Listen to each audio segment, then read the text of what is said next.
नमस्कार मित्रों। आज हम नितेश जी के चार्ट पे डिस्कस करेंगे। जो जिन्होंने कमेंट किया था हमारे लास्ट वीडियो पे और अपना डिटेल दिया था कि मेरी शादी कब तक होगी। तो अगर आप लोगों में से भी कोई मेरा वीडियो देख रहा है और उन्हें लगता है कि भाई मुझे पंडित जी से जवाब चाहिए। देखिए, सामान्य लोगों का विवाह तो हो जाता है, बहुत विशेष प्रॉब्लम होती है तभी जो है शादी में लेट होता है और तभी लोग पूछते हैं किसी से। ठीक है, तो इस चार्ट के माध्यम से एक तो उनके लिए मैं बता रहा हूँ जो लोग सीखना चाहते हैं, जो लोग हमारे स्टूडेंट भी रहे हैं और जो लोग नहीं भी रहे और ज्योतिष के माध्यम से प्रेडिक्शन सीखना चाहते हैं। मैं आराम आराम से एक एक चीज़ को आपको डिस्क्राइब करूँगा ताकि आसानी से आपको समझ में आ जाए। तो नितेश जी का हमने गोचर चार्ट बनाया है और एक नितेश जी का अपना डिटेल बनाया है। 23 सितंबर 1987 8:30 सुबह का टाइम है और बिहार वैशाली के रहने वाले हैं। देखिए, ठीक है, वैशाली का जन्म है। लाहिरी का हमने एनांस लिया है इसमें। ठीक है, इसमें आप केपी का एनांस ले सकते हैं, केपी न्यू का और या लाहिरी का। ठीक है, तो बात करते हैं लग्न कुंडली की। ठीक है, और लग्न कुंडली से पहले हम देख लेते हैं दशा क्या चल रही, सिंपल दशा क्या चल रही है। तो अभी दशा जो चल रही है वो राहु की चल रही है अगस्त 2024 तक। तो मित्रों, आप सभी को पता है कि सेवंथ भाव जहाँ एक नंबर लिखा है ये मैरिज का भाव होता है। ठीक है, और मैरिज का कारक कौन सा होता है? शुक्र होता है। मैरिज का कारक कौन सा होता है? शुक्र होता है। वो कहाँ पे बैठा हुआ है? वो देखेंगे 12वें भाव में बैठा है।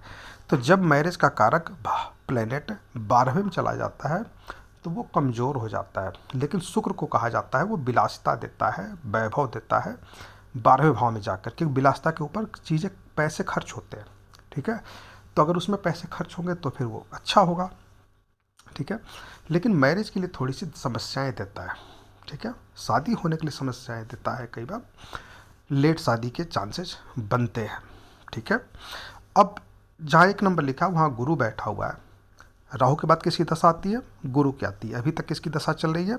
राहु की चल रही है। कब तक है राहु की दशा? 12/8/2024 तक। कब तक है? 12/8/2024 तक। ठीक है, अब राहु कहाँ बैठा है? छठे भाव में बैठा है। छठा भाव कहाँ क्या है? सप्तम भाव से 12वां है। जैसे एक नंबर से हम काउंट करेंगे, जहाँ एक नंबर है तो 12 भाव छठे भाव पे आएगा। जहाँ 12 नंबर लिखा है तो राहु जो है यहाँ पर छठे भाव में बैठा है।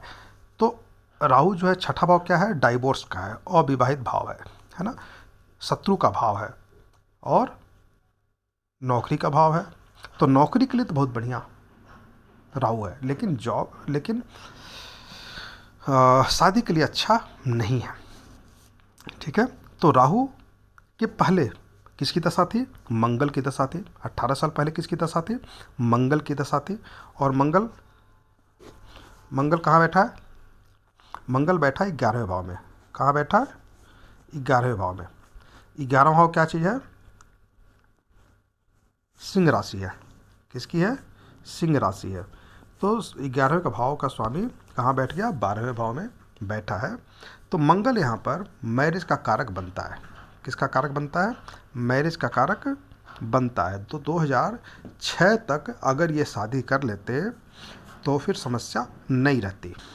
ठीक है, लेकिन क्योंकि मंगल सेवंथ का स्वामी भी है, मेष राशि का स्वामी मंगल होता है और बैठा कहाँ पे? 11वें भाव में, तो शादी का लाभ।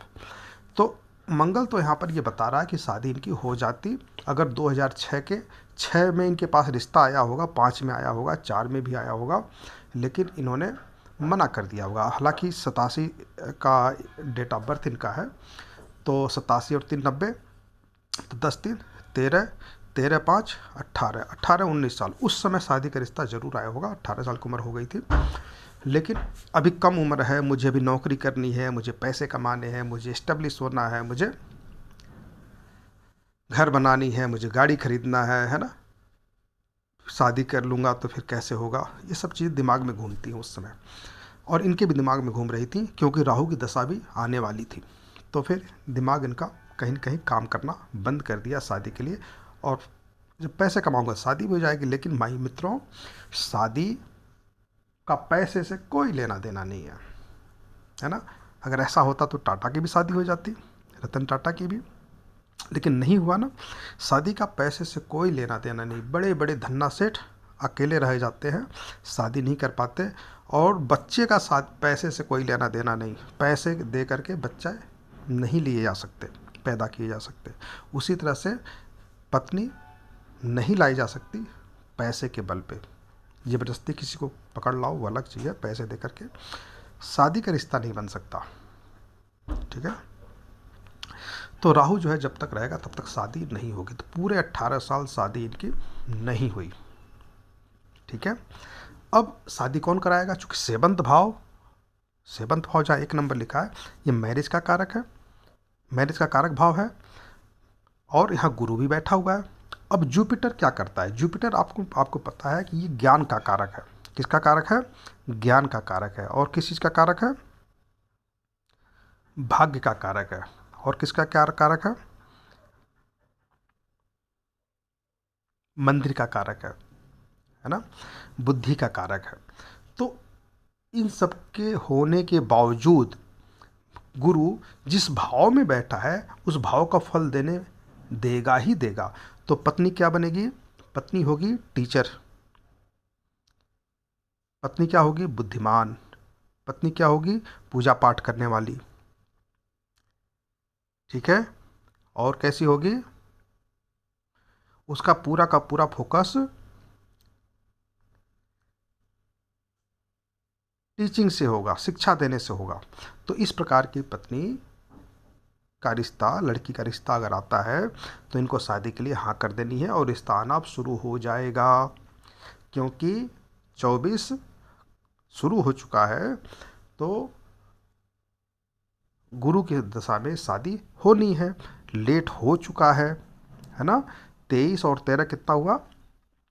23 और 13 26 और 10 36 साल की एज हो चुकी है। शादी की उम्र अब निकल रही है, शादी अब हो जानी चाहिए। तो गुरु की दशा स्टार्ट हो चुकी है। शादी के लिए इनको ऐसी लड़की जैसे मैंने बताया वैसा प्रयास करेंगे। वैसी लड़की का रिश्ता आए तो तुरंत हाँ करना है और शादी कर लेनी है। लेकिन एक्चुअल में शादी होगी कब? सबसे पहला योग जो आएगा वो मैं बताता हूँ कब आएगा। देखिए, गुरु की दशा चल रही है, 2026 तक रहेगी गुरु में गुरु। अब शादी कौन कराएगा? गुरु कराएगा। और कौन कराएगा? शनि कराएगा। क्योंकि दूसरा भाव जहाँ 8 नंबर लिखा वो दूसरा भाव है, वो परिवार का भाव है। तो शादी से परिवार बनना, शादी से परिवार बनना। शनि कहाँ बैठा है? दूसरे भाव में बैठा हुआ है। और किसके घर में बैठा है? मंगल के घर में बैठा है। वृश्चिक राशि मंगल का होता है, 8 नंबर 8वीं राशि मंगल का। तो मंगल के घर में बैठा हुआ है। मंगल कहाँ का कारक है? सेवंत का कारक है। सेवंत भाव का भी स्वामी है, मेष राशि का भी स्वामी है। 1 और 8 का स्वामी मंगल होता है। तो गुरु की दशा और शनि की अंतरदशा, ठीक है, में शादी होगी, या गुरु गुरु शनि में होगी शादी, गुरु गुरु शनि में शादी होगी। ठीक है। तो जो शादी की डेट दिख रही है, शादी फिक्स होने की या शादी की डेट जो दिख रही है, गुरु गुरु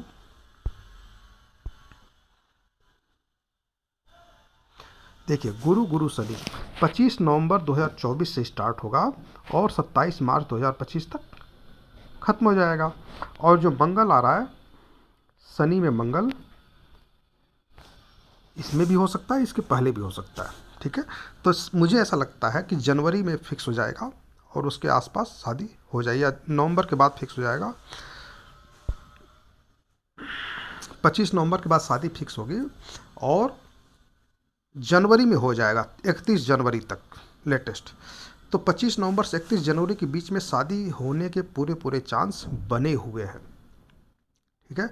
अब उसके पीछे कारण क्या है मैं दोबारा समझाता हूँ आपको। एक तो सब सेवंत भाव, मैरिज भाव का जो कारक है उसमें गुरु बैठा है, तो गुरु की दशा स्टार्ट हो रही है। ठीक है। उसके बाद से उसमें गुरु की अंतरदशा स्टार्ट हो रही है। ठीक है, और फिर शनि की प्रथम दशा आ रही, तो पहला जो योग टाइम आ रहा है उसमें रिश्ता जरूर आएगा, इसको कोई टाल नहीं सकता, 100% आएगा। ठीक है, आपको शादी के लिए हाँ करनी है उस समय, और ऐसा ही रिश्ता आएगा, चूँकि आपका जो कुंडली उसी हिसाब से रिश्ते आते हैं, है ना। तो ऐसा रिश्ता आएगा जो टीचिंग जॉब से हो, फाइनेंस जॉब से हो, और बाकी वो पूजा पाठ करती नहीं करती है तो नहीं पता चल पाएगा। हाँ, पढ़ी लिखी होगी, ज्ञानवान होगी, बुद्धिमान होगी। ठीक है, तो उस पर आप ध्यान देना है। टीचिंग जॉब में भी हो सकती है।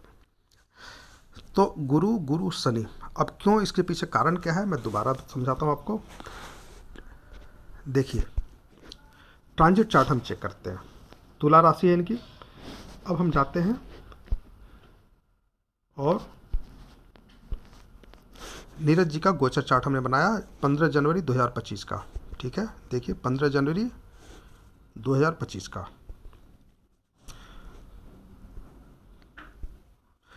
ठीक है, तुला राशि का लग्न बनाया, और अब देखिए इस इसकी जो है डिग्री कितनी है, सॉरी, तुला राशि, शनि कहाँ पे बैठा है, शनि बैठा है पंचम भाव में। कहाँ देख रहा है, तीसरी दृष्टि कहाँ पे है, सेवंथ भाव पे। कहाँ पे है, सेवंथ भाव पे। 10वीं दृष्टि कहाँ पे है, दूसरे भाव पे। गुरु कहाँ बैठा है, अष्टम भाव पे। कैसा है, वक्री है। देखिए स्टार बना हुआ गुरु पे, तो ये वक्री है। वक्री जब होता है तो उसका एक भाव पहले इसका प्रभाव पड़ता है, अर्थात सेवंथ पे भी प्रभाव पड़ेगा। ठीक है, और सेवंथ भाव से उसकी दृष्टि कहाँ पे देखी जाएगी, 11वें भाव पे। और कहाँ देखी जाएगी, लगन पे। तो गुरु की दृष्टि लगन पे है, सेवंथ भाव पे बैठा हुआ है।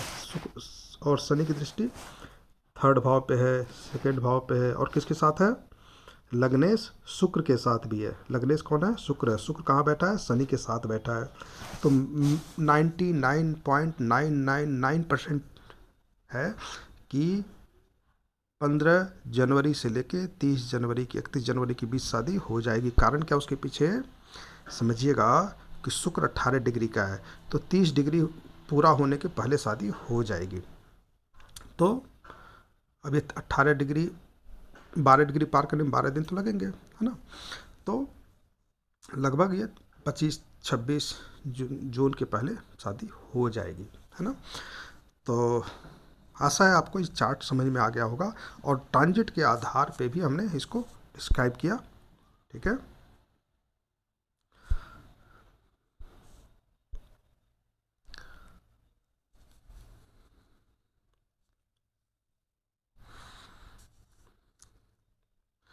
धन्यवाद। और नेक्स्ट चार्ट पे हम आपसे मिलते हैं, उसके बाद उसमें देखते हैं क्या पूछा लोगों ने, और उसके द्वारा मैं आप लोगों को पूरी तरह से आसान तरीके से आसान भाषा में समझाने का प्रयास करूँगा, और ताकि आप अच्छे से समझ सकें और चार्ट को देख सकें। ठीक है, ये चार्ट तो बहुत सिंपल था, क्योंकि सामान्य सा ही दिख रहा था। ये सारे प्लेनेट 12वें भाव में बैठे हैं, तो समस्याएं खर्च खर्च खर्च खर्च खर्च खर्च ही के लाइफ में है ना। इसको भी जो सुधारना जरूरी है। अब राहु की दशा जब तक है तब तक समस्याएं इनके साथ रहेंगी। जब जुपिटर आएगा तो सब कुछ ठीक होना शुरू हो जाएगा। ठीक है, जुपिटर की दशा जब शुरू होगी सब कुछ ठीक होना शुरू हो जाएगा। पहला जो योग दिखा रहा है वो जनवरी में दिख रहा है, रिश्ता आएगा, इनको कर लेंगे तो अच्छी बात है, क्योंकि उम्र बीत रही है। अगर 17-18 की होती मैं मना कर देता, गुरु गुरु शनि में करते, गुरु शनि मंगल में करते तो ज़्यादा अच्छा होता, लेकिन उस समय भी मंगल गुरु शनि मंगल शनि गुरु में शादी हो जाती, लेकिन नहीं किया इन्होंने। कोई बात नहीं, क्योंकि आगे समस्या जब ग्रस्त रहते, पैसे नहीं होते तो समस्याएं रहती। कोई बात नहीं, अब दोबारा रिश्ता आएगा, शादी करें, और आने वाला टाइम जो है काफ़ी अच्छा जाने वाला है।